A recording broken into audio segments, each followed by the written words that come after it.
Welcome to DentiMax. In this video, I'm going to go over the new insurance aging drill down screen with you. To begin, we're going to go to the activities menu and click Insurance Aging Drill Down.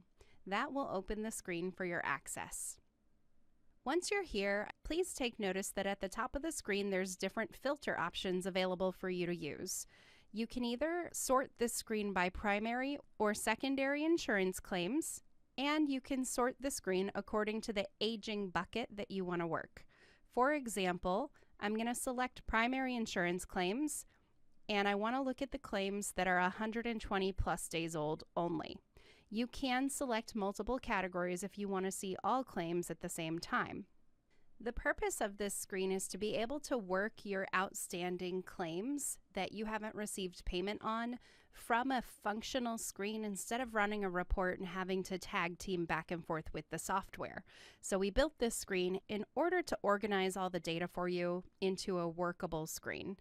If you'll notice, this screen is actually categorized by insurance plan, and that's because these two Aetnas could potentially have two different phone numbers that you'll have to call to contact them about an outstanding claim. So we tried to sort it so that you'd only have to make one phone call to that one insurance company at a time. We've all been in a situation where you're on hold with an insurance company just to get to talk to an agent for an hour or more even. We want to maximize the use of your and your staff's time. So now that I have the primary insurance claims selected that are only 120 plus days old, if I start from the top and work that way down, I would just click on the little plus sign next to this Aetna plan, and it shows me that I have one patient under that Aetna plan, and that patient has a total of $1,164.07 on a claim out to Aetna. If I look to the right, I do have Aetna's contact information, and I would have their phone number here as well if I had filled that in on the insurance plan. I do also have the patient Laura's information here, as well as her address, birth date, phone number, and contact info. If you go a step further and click the next plus sign down, you'll actually be able to see each individual claim that is grouped under Laura's name. So this shows you by claim number that she actually has two different claims that are outstanding to Aetna. Claim number 43 just has one item on it, and here's the date of service. It shows you that that claim is 341 days old, and the charge on that claim is a D0150 for a comprehensive oral evaluation. We've charged $53.55 on the claim, and the remaining balance for that item is also $53.55, which means we have not asked the patient to pay any of that charge yet. And also here's the provider specifically on that transaction. The next claim down is claim number 65, and it has three charges on that claim.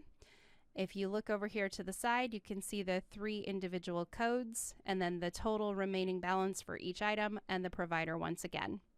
You'll also notice to the right that there's additional information about that claim that's popped onto the screen now that I have it selected. If I go back to claim number 43 and click on that so it's highlighted blue, you'll be able to see to the right it's claim number 43, billing number 46. There is no initial bill date on file. You should have an initial bill date unless you have not sent that claim out, but it's been created. The subscriber is also the patient in this situation. So there's the subscriber name. If it was a different subscriber or policyholder, it would be their name here and the subscriber date of birth, as well as the subscriber ID, group number, date the claim was created, and the date it was last billed out. You'll also see that the diagnosis codes do show up here if there are any ICD-9 or ICD-10 diagnosis codes attached to the transaction. All of the items that you see in dark blue are clickable. So if I needed to dig in for any additional information outside of what I have here on the subscriber, I could simply click the subscriber's name and open up their profile. Again, in this case, the subscriber happens to also be the patient. If I use my back button or close the screen, we'll be back here and you'll see that the claim is clickable as well. So if you'd like to view the claim, you could click the claim number and open that claim up.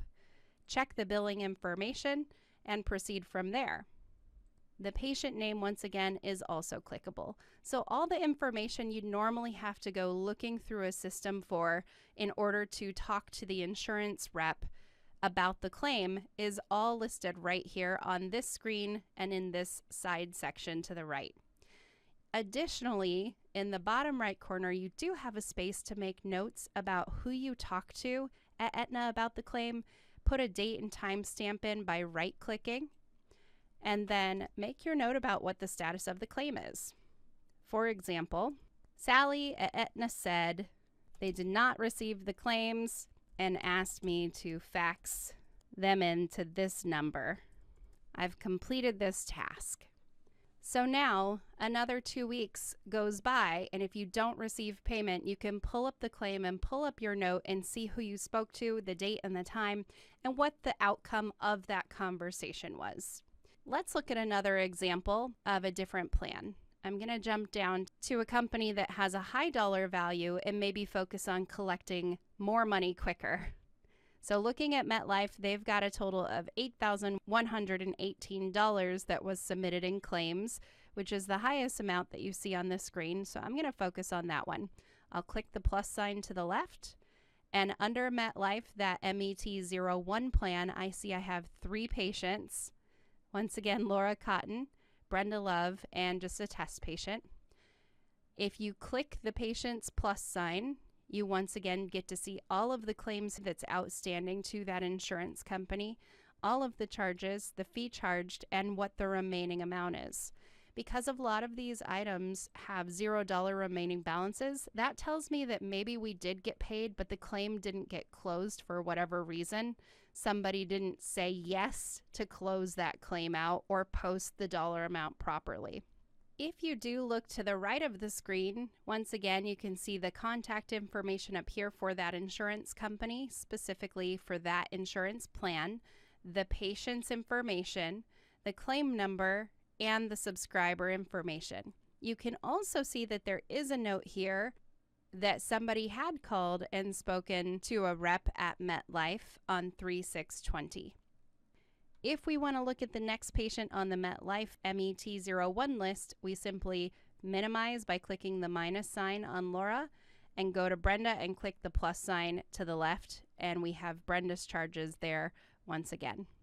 Once you're done working through the screen, I do want to show you a few places where that note section comes in handy.